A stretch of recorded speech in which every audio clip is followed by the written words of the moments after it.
Radio UDEM presenta Él Vive, un programa para la vida plena. Él vive aquí.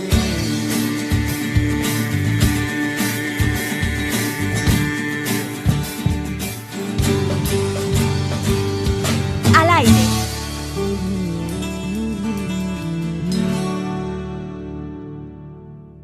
Muy buenos días tengan todos los radioescuchas que nos están sintonizando a través del 90.5 FM de Radio UDEM, su programa favorito, Él Vive, un programa para la vida plena. Invitamos a todos los que nos están escuchando a compartir rápidamente la estación.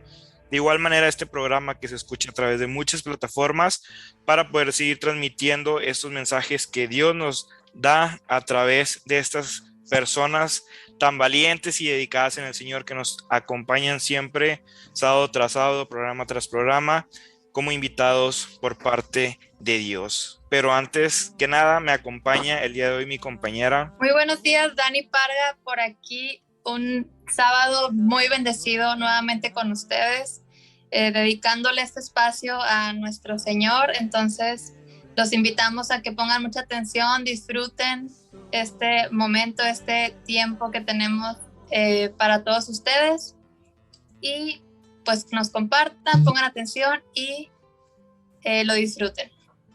Así es, y bueno, pues el día de hoy, como es de todo programa, iniciar siempre con el Señor, siempre conectados ante Él a través de su Espíritu Santo, damos inicio con nuestra ejaculatoria principal. En el nombre del Padre, del Hijo y del Espíritu Santo. Amén. Ven, Espíritu Santo, y llena los corazones de tus fieles y enciende en ellos el fuego de tu amor. Amén. Y bueno, todos radioescuchas, el día de hoy nos está acompañando un gran invitado que salió muy caro traerlo porque va saliendo justamente del horno, bien hechecito, para poder seguir compartiendo lo que es el pan vivo de Jesús. Y nos acompaña el padre Adrián Garza. Bienvenido, Máster. Muchas gracias, Ciel. Hola a todos los que nos escuchan. Pues primero me presento, soy el padre Adrián Garza, y ya como hace un momento decían, pues tengo muy poco de ordenado, apenas voy a cumplir los 3 meses, ahora el 14 de octubre, y pues aquí muy contento de poder compartir con ustedes un poco de nuestra experiencia de fe. Muchas gracias, bienvenido. Y pues este día vamos a compartirles sobre el evangelista San Lucas, ¿verdad? Este pasado lunes celebramos pues a este personaje tan importante en la Sagrada Escritura y en la vida de Jesús, y para nosotros como católicos. Entonces pues el padre Adrián nos va a compartir un poco sobre quién fue, por qué es tan importante, qué nos enseña este evangelista.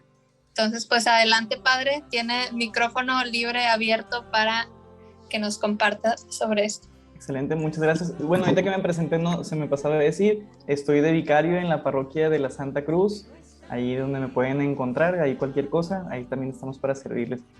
Y bueno, ahorita como decían, pues vamos a platicar el día de hoy de San Lucas, el evangelista. Pues es un tema muy amplio, muy extenso, pero pues vamos a tratar de platicar al menos unos rasgos generales de este autor. Primero, que siempre que hablemos de San Lucas, pues tenemos que tomar algo en cuenta, que Lucas no solamente escribe el Evangelio, sino que también es el autor de los Hechos de los Apóstoles. Entonces, en base a estos 2 libros de la Sagrada Escritura, podemos encontrar los rasgos de este autor. Y precisamente en los prólogos de los 2 libros, tanto del Evangelio de Lucas como del Evangelio de los Hechos de los Apóstoles, escuchamos precisamente pues estas palabras de Lucas, de decir, pues yo estoy escribiendo este evangelio dirigido a esta persona llamada Teófilo, y en los 2 prólogos encontramos el mismo estilo. Entonces desde ahí pues tenemos este dato que es el mismo autor de ambas obras. Algo interesante pues de la persona de Lucas, y que es como que lo que más conocemos todos, pues es que se le adjudica que es médico. ¿Y en qué nos podemos basar en decir si es médico o no? Pues los que estudian Sagradas Escrituras dirán que muchos de los términos que usa Lucas pues son términos que solamente empleaban ciertas personas que tenían conocimientos de medicina, no propiamente como un doctor, que sería más como pues un curandero de la época, porque pues la medicina en esa época todavía no se había establecido como ciencia. Pero entonces pues podemos concluir que pues era una persona culta. Entonces ya vamos viendo este rasgo de este evangelista que se distingue de los apóstoles, porque pues sabemos que los apóstoles pues era gente que no había estudiado, no era letrada.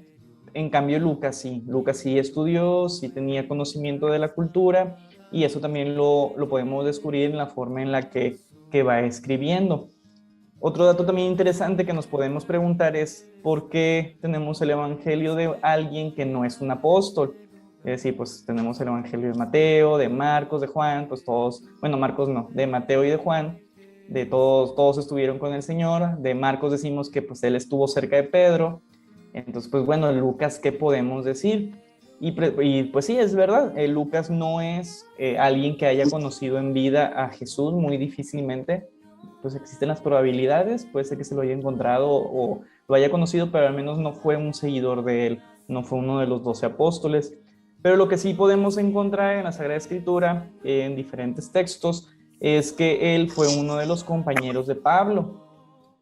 Si no nos vamos a poner a leer todas las citas porque si no, no acabamos, pero principalmente en la carta a Filemón que escribe San Pablo, es una carta de un capítulo, si alguien se la quiere aventar, pues es una hoja nada más. Y al final, que hace la despedida en la carta, dice, bueno, nos despedimos los que estamos aquí presentes. Te saludamos yo, Pablo, fulanito, merenganito, y al final pone el nombre de Lucas. Es decir, pues aquí vamos viendo que Lucas participa de la compañía de San Pablo. Y no solamente en esa carta, incluso en muchos viajes, en algunas otras ocasiones, Pablo vuelve a mencionar este compañero de viaje de Lucas. Y Lucas, cuando escribe Hechos de los Apóstoles, en el capítulo 20, versículo 13, hace precisamente una narración que habla en plural, habla en nosotros. Es decir, nosotros estábamos, entonces ahí te das cuenta de que el autor está diciendo que él estuvo en ese momento, en ese plural donde se incluye, no era de que ellos, no. Aquí es de las pocas veces en que escribe el nosotros, porque quiere decir que en ese momento, en ese viaje que estaba realizando con San Pablo, él se encontraba con él. Entonces, todos estos rasgos nos llegan a concluir que pues era una de las personas muy cercanas a Pablo. Lo llegó a conoció su predicación, pero por su enseñanza, por lo que vemos en el Evangelio y en Hechos de los Apóstoles, no fue un discípulo así fiel y fidedigno de San Pablo, porque no lleva la misma teología. Llega un momento en que se separan y Lucas entonces empieza a escribir el Evangelio y Hechos de los Apóstoles. San Pablo sigue escribiendo cartas y vamos viendo cómo entonces no es el mismo pensamiento, no es la misma autoría. Sí vamos viendo que se distingue de Pablo, pero sí su inicio, él conoce a Cristo, pues, y tiene esta actividad misionera por gracias a la presencia de San Pablo que lo acompaña y lo lleva. Entonces, pues esos son como que los rasgos generales de esta persona. Y algo más concreto que podemos platicar del Evangelio de San Lucas, pues lo podemos ubicar que se escribió alrededor del año 80-85 después de Cristo, teniendo en cuenta que la primera carta de San Pablo, que es el primer documento del Nuevo Testamento que se escribe en el año 50, entonces pues no está tan lejos de los primeros escritos de las comunidades cristianas. Y algo interesante también de este evangelista es que como pues no era propiamente judío, sí vivía en Antioquía, por esa región, pero no era propiamente de Palestina, más bien dicho, pues dos datos interesantes, que su evangelio está escrito para los destinatarios paganos, es decir, esta espiritualidad de San Pablo de llevar el evangelio a los gentiles que no eran judíos, pues Lucas también le hace vida y la descubrimos en su evangelio. Y por eso hay datos de tradiciones y cosas de los judíos que, a diferencia de los otros evangelistas, Lucas no menciona porque sus destinatarios son paganos, no son judíos. Por ejemplo, algo que podemos encontrar es la genealogía de Jesús. Cuando Mateo hace la genealogía de Jesús, que pone de que Jesús viene de José, el hijo de no sé quién, y no sé quién, el hijo de no sé quién, lo remonta a Abraham. En cambio, Lucas lo va a remontar hasta Adán, hasta el primer hombre. ¿Por qué? Porque pues va a decir, pues a los paganos no les dice nada quién es Abraham. Abraham, pues X, o sea, quién sabe quién sea ese hombre. En cambio los judíos es de que, sí, Abraham, nuestro padre Abraham. Entonces pues si le va a hablar a paganos, de nada les sirve que les diga que vienen de Abraham. Entonces, él lo remonta a Adán para decir, pues todos somos miembros de esta misma familia que venimos desde el mismo origen. Y ahí empieza a haber estas distinciones de esta intención que tiene Lucas de descubrir esta universalidad de la salvación. Ciertamente todos los evangelios lo tocan, pero Lucas se ve de una manera más palpable porque pues sus destinatarios es los mismos destinatarios que San Pablo.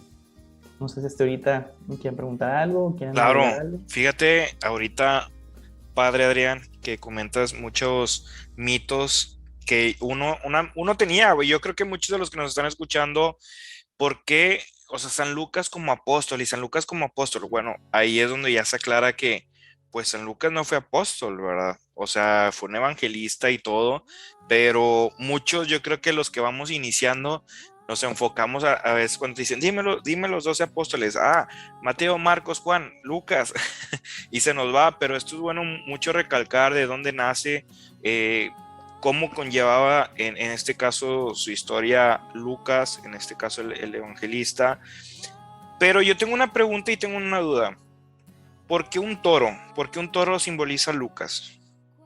Bueno, aquí es, para empezar, pues no es así como que fidedigno, sino estas imágenes, no me acuerdo de qué santo padre, un santo padre las toma del libro de Daniel, que está esta profecía de estos 4 seres vivientes que están alabando a Dios. Entonces este santo padre hace la analogía, en esta época es muy común las analogías, okay. Hace esta analogía de decir, bueno, esos 4 seres vivientes al lado representan a cada uno de los evangelistas, y el toro lo simbolizan por Lucas, por cómo comienza el evangelio de Lucas, casi todos son por cómo comienza, excepto Juan.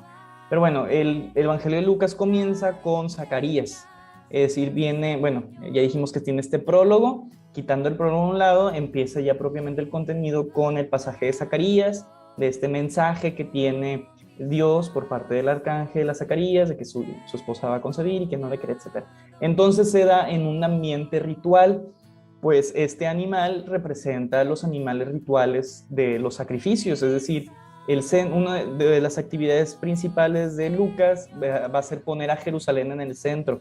Empieza y termina el evangelio en Jerusalén. Y entonces, pues el centro de la actividad en Jerusalén es el templo y el sacrificio es un tema importante. Entonces, el animal del toro pues representa estos animales que se sacrifican en torno al templo para estas oraciones.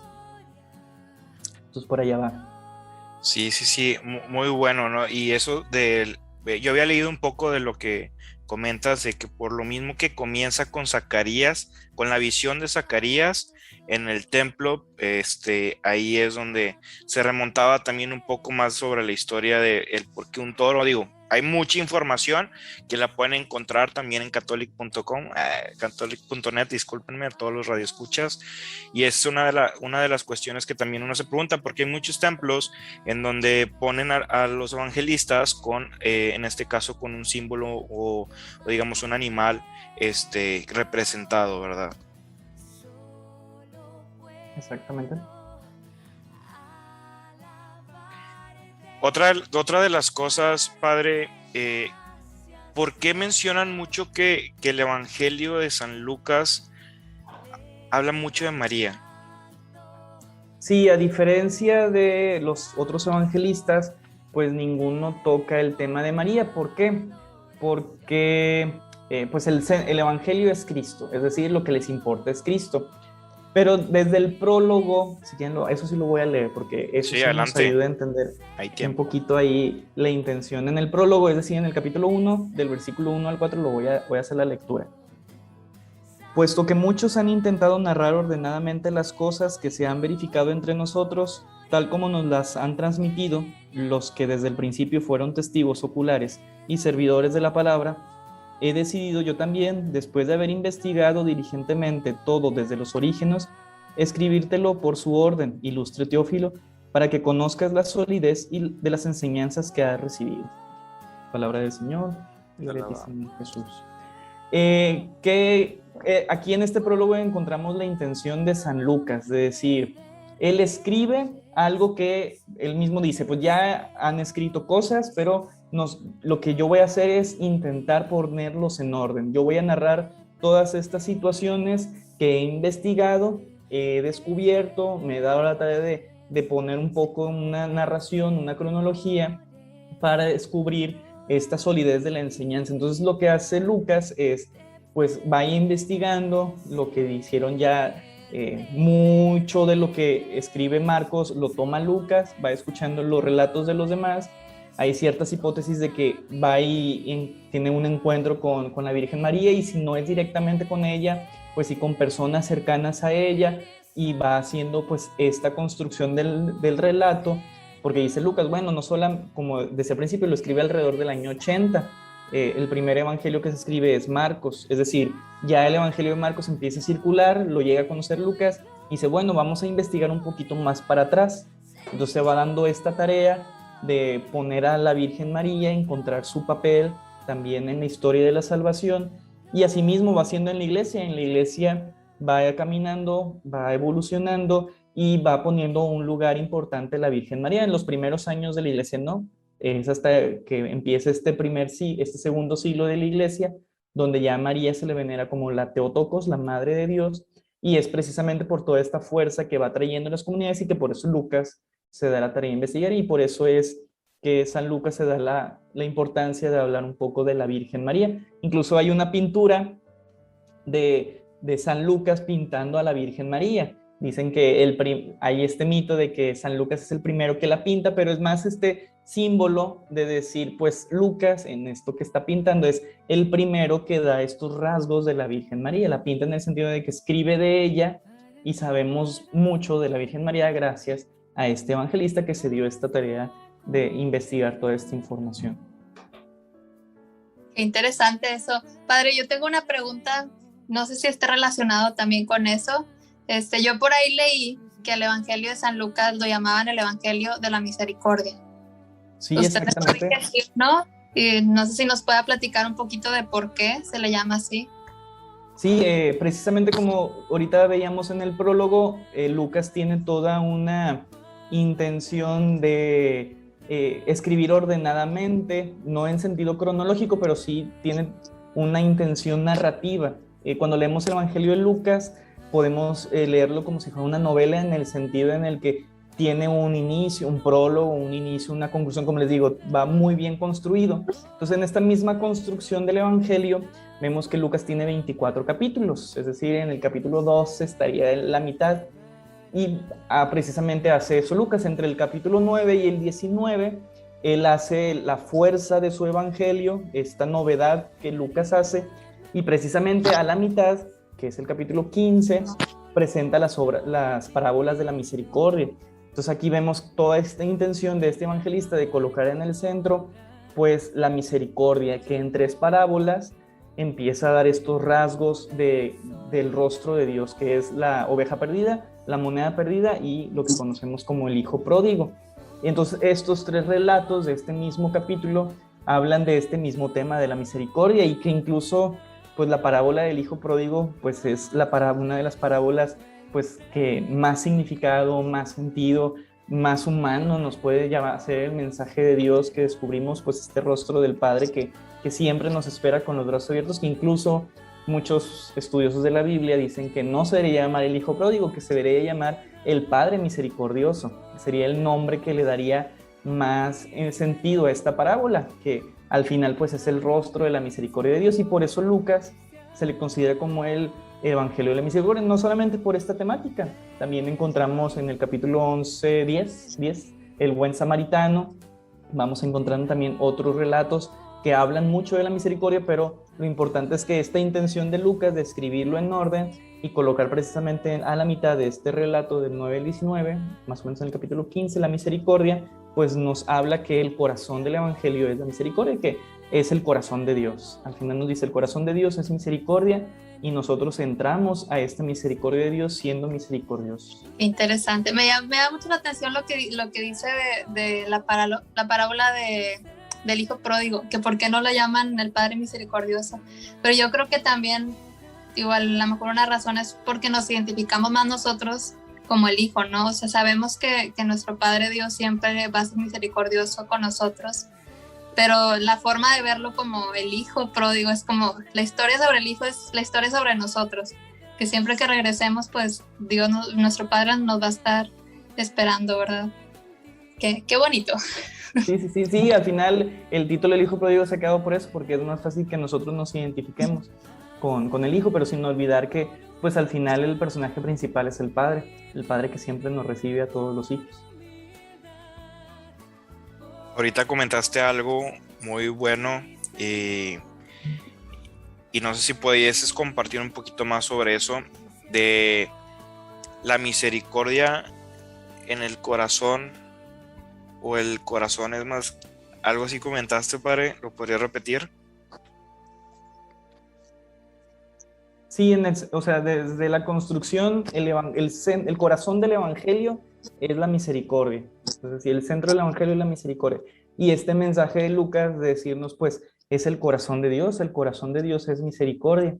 Es decir, el corazón de Dios siempre nos va a, la misericordia es miser cordis, la miseria del corazón. Dios siempre ve la miseria de nuestro corazón, pero aún así nos ama, nos llama, está con nosotros.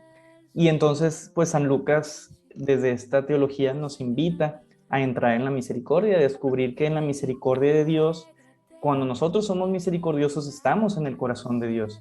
Cuando compartimos esto, pues estamos viviendo en el corazón del Padre, porque estamos viviendo su misma esencia. Y al final, pues lo va a decir también San Juan, Dios es amor. Entonces, al compartir de esta misma característica de Dios, que al final en eso es en lo que somos imagen y semejanza, vamos a compartir de este mismo sentir de Dios. Tocaste yo creo que un tema muy importante de la misericordia y parte de lo que nos puede mostrar este evangelista. Y ahora que pasó la fiesta el 18 de octubre, yo creo que nos podemos buscar y adentrar, ¿no? Buscar una exhortación para todas las personas que nos escuchan y que lean, mediten, hagan lección divina con este evangelista para comprender un poco más el evangelio, un poco más sobre la palabra de Dios. ¿Tú a qué puedes llegar a invitar, Padre, a todas las personas que nos escuchan, a qué más pueden sacar o qué más pueden ellos exprimir, digamos, empaparse de este evangelio de San Lucas? Ahora que pues está muy de moda hablar de estos movimientos feministas, pues San Lucas es el evangelio de la mujer, es el evangelio que más papel le da a la mujer, no solamente por María, que ya desde el principio vamos viendo a la mujer por excelencia, sino también nos habla de todas las mujeres que seguían a Jesús. Este relato de María Magdalena, de las mujeres que acompañaban a Jesús, las discípulas, todas estas, Marta y María, que son las hermanas de Lázaro. Es decir, a las mujeres se les da un protagonismo que en los otros evangelistas no. Entonces, pues también desde ahí vamos descubriendo pues este rostro de Dios que cuando nos digan, no, es que la iglesia es machista, no, pues ahí tenemos el evangelio de Lucas, que siempre le va a dar este lugar a la mujer, esta importancia, y que también nos ayuda que como sociedad también nosotros tenemos que darle ese lugar, esa importancia a la mujer. Aparte del tema de la mujer, la oración, es el evangelista que más tiempo le dedica a poner a Jesús haciendo oración, que nos invita también al tema de la oración, la parábola esta del amigo inoportuno, también solamente de Lucas, que nos invita a esta... Yo en la otra vez que estaba predicando esta parábola decía, pues nos invita a que seamos inoportunos con Dios, que estemos ahí toque y toque la puerta para que Dios nos dé lo que necesitamos. Y al final también la presencia del Espíritu Santo la encontramos en el Evangelio de Lucas, no solamente en su Evangelio, sino vamos viendo cómo el Espíritu Santo es el que va a impulsar, veíamos esta segunda obra, Hechos de los Apóstoles, cómo el Espíritu es el que sigue impulsando a la iglesia. Jesús lo promete la presencia del Espíritu Santo para que la iglesia continúe, sea su fuerza, sea su motor. Y así hoy en día, como nosotros hoy que iniciamos con esta invocación al Espíritu Santo, porque es el que sigue impulsando a la iglesia desde sus orígenes. Entonces, son como que uno de los temas principales. Sí, el tema principal es la misericordia, pero también podemos ver estos otros temas de la oración, de la mujer, del Espíritu Santo, y que son temas que nos ayudan también en nuestra propia espiritualidad. Así es, Padre.